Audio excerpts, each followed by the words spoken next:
Donc après l'analyse de la coexistence pacifique avec ses facteurs, avec ses manifestations et ses crises, nous allons aborder maintenant la dernière séquence de les relations internationales, la dernière grande période des relations internationales qu'on a appelée la détente.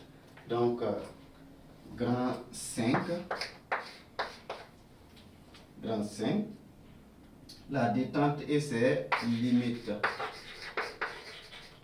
La détente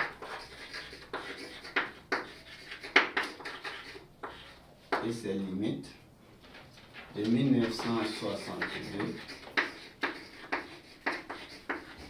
à 1991. La détente, c'est cette période qu'on peut qualifier d'apaisement des tensions dans les relations internationales.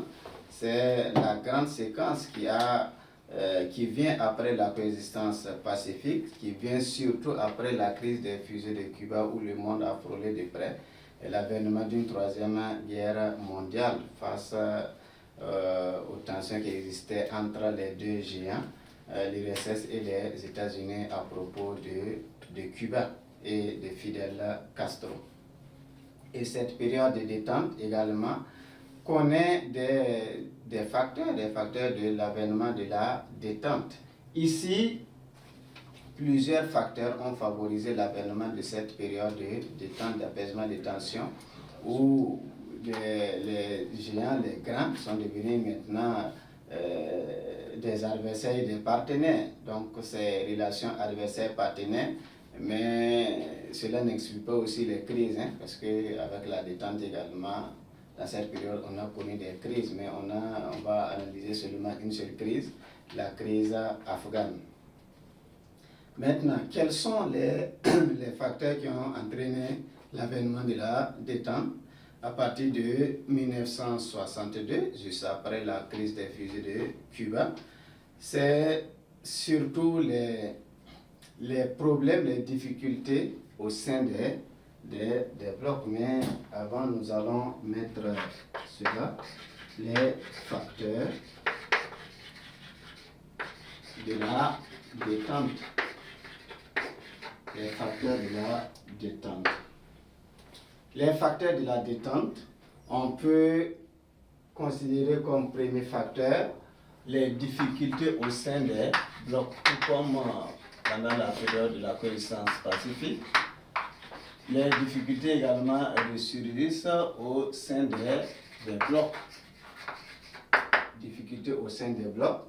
Au niveau du bloc de l'Ouest, la tutelle américaine est contestée, surtout par la France. La France trouve peut-être pas démocratique la gestion du bloc par les États-Unis. Qu'est-ce qu'elle propose? Elle propose que la gestion soit de façon alternative, ça veut dire les États-Unis gèrent, après c'est la France, après c'est l'Angleterre, ainsi de suite.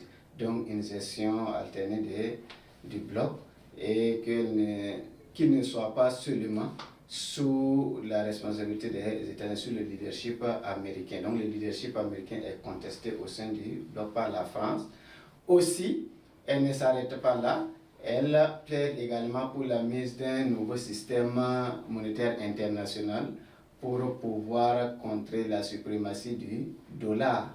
Pour la France, on doit revoir le système monétaire de telle sorte que ce n'est pas le dollar qui puisse être au-dessus de tout et qui sert de référence dans les transactions internationales. Donc, face au refus américain de revoir également la position des États-Unis au sein du bloc, la France entreprend plusieurs actions pour montrer son refus d'être toujours sous la tutelle américaine. Elle dénonce la présence américaine au Vietnam, elle collabore avec la Chine populaire, elle se rend même à travers son dirigeant, le général Charles de Gaulle, sera à Moscou. Il y a également la conversion des millions de dollars de Banque de France en or, et cela va faire chuter les dollars américains. La France retire aussi ses troupes de l'OTAN en 1966. Elle reconnaît aussi la Chine populaire en 1964.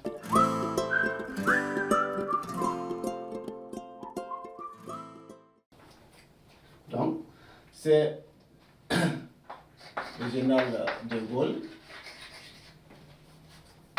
manifeste son rejet du leadership américain au sein du bloc américain au sein du bloc de l'Ouest. Et pourtant, c'est un géant. En retirant ses troupes de l'OTAN, en agissant sans l'aval des États-Unis dans les relations internationales, en reconnaissant la Chine populaire de Mao en 1964, en se rendant également en URSS et en critiquant aussi la présence américaine au niveau du Vietnam et en critiquant aussi la suprématie du dollar dans le système monétaire international, ainsi de suite. Elle montre clairement son opposition aux Américains et cela entraîne des mésententes au sein du bloc. Et pour finir même, elle quitte le bloc pour pouvoir collaborer mieux avec les pays de l'autre camp, le camp adverse. Et les difficultés, ce n'est pas seulement au sein du bloc de l'Ouest, même au niveau du bloc de l'Est, il y a également des difficultés. Là-bas, c'est la Chine de Mao Zedong qui critique également le rapprochement entre l'URSS et les États-Unis entrepris par Khrouchtchev. À ce niveau, l'URSS également va riposter. Ça veut dire que cette position chinoise va entraîner une réaction de l'URSS.